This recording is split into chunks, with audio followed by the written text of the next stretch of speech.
Hey guys. Happy Sunday.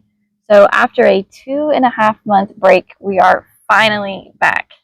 Now, when we told you we were going to take pause for a little bit, I don't think either one of us expected it to be this long. Life just gets busy sometimes. So where have we been and what have we been up to during this long stretch? Well, for the first 6 weeks of our absence, we actually did quite a bit of traveling.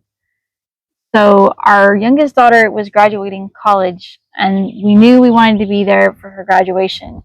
So we had to come up with a way to get back to the US. And I think we've mentioned before that our oldest daughter actually lives in Spain. Now, when she was here at Christmas, she had mentioned that she wanted to travel back with us if that was at all possible.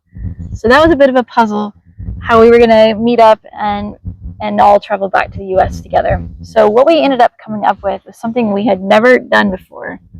So I was curious to see how much it would cost us to take a cruise back rather than flying like we always have, and was happily surprised to discover that it was really about the same price. Yeah. So for what we are used to spending on airfare, we could take a 2-week transatlantic cruise, complete with several port stops, all the food, all the entertainment every day. Just it sounded like essentially a free vacation, because we were already planning on spending that much just in transportation costs. So what we ended up doing was flying to Barcelona, and our oldest daughter did the same. So we met up there. We boarded a Carnival cruise. Now, this was super affordable because this was a repositioning cruise. So they had brought the ship over to Spain to do some work on it, and so the fare was incredibly cheap. Yeah. So we all met up there, got on the ship, and then we got to enjoy several port days in Spain. So we went to Alicante, Spain, and then Malaga, Spain, then a day in Gibraltar, which we definitely got our exercise in that day. Yeah, we did some serious mountainy hiking. Yeah. And then, let's see, that was the last day in That was the last Europe, port right? day, in Europe. Okay, and then 2 weeks at sea, which was great. I brought every physical paperback book that I hadn't had time to read, and got lots of reading time in, and we were going to great meals and different shows and all kinds of stuff every night. It was awesome. Mm-hmm. Now, none of us had been on a cruise of any sort before. So this was really like diving into the deep end, because we had no idea how we were going to do in terms of seasickness, whether we were going to be people who enjoyed cruising.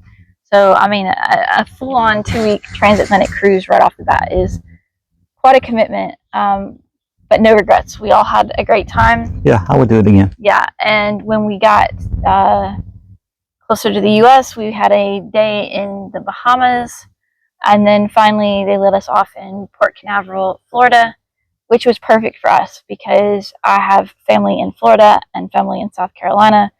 So we were able to kind of rent a car and do some road trip stuff to go visit everybody.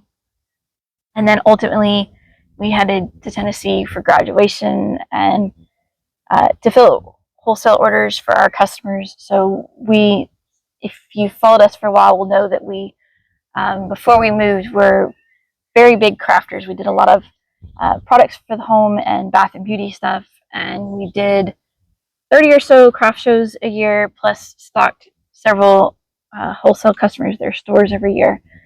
So we've scaled all that back when we moved, but we kept our wholesale customers. So we try to go once a year and restock all of those stores very heavily to get them through a year before we're back again.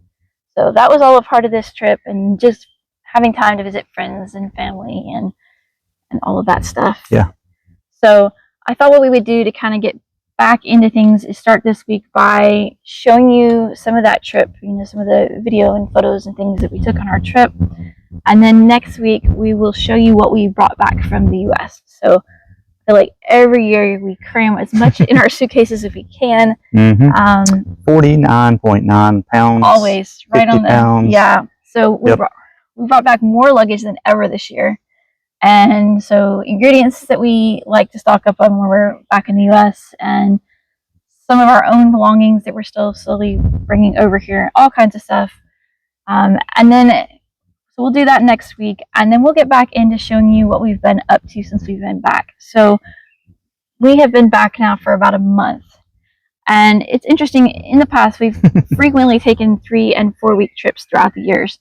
And I don't think we've really found it very difficult to get back on track with everything when we've gotten home. But we have learned that since this was a 6-week trip, and I think the first time we've ever done that, that apparently it takes at least 6 weeks to catch up from a 6-week absence. So we have been super busy with just catching up on yard work and stuff around the house and all of that. And that's been further slowed down by the fact that we have, since getting back, made a ton of progress because we've been finding things that we've been looking for a long time at the vide greniers and the thrift stores and Facebook Marketplace and all of that good stuff. So, of course, like some of this stuff is things that we had been looking for almost 3 years. So we've been making all kinds of progress around the yard and around the house, and we're really excited to jump back into that with you guys and show you what we've been working on. And we were brave enough to order our chipper again. We've already had one failed delivery, so we're trying though. So hopefully the chipper will get here soon, and we will finally be able to start making progress mulching all of those branches. So deliveries are definitely a bit of a challenge for us here in our rural French location. So anyway, we'll get there eventually. So you ready to jump in and show them some of our travels? Let's do it. All right.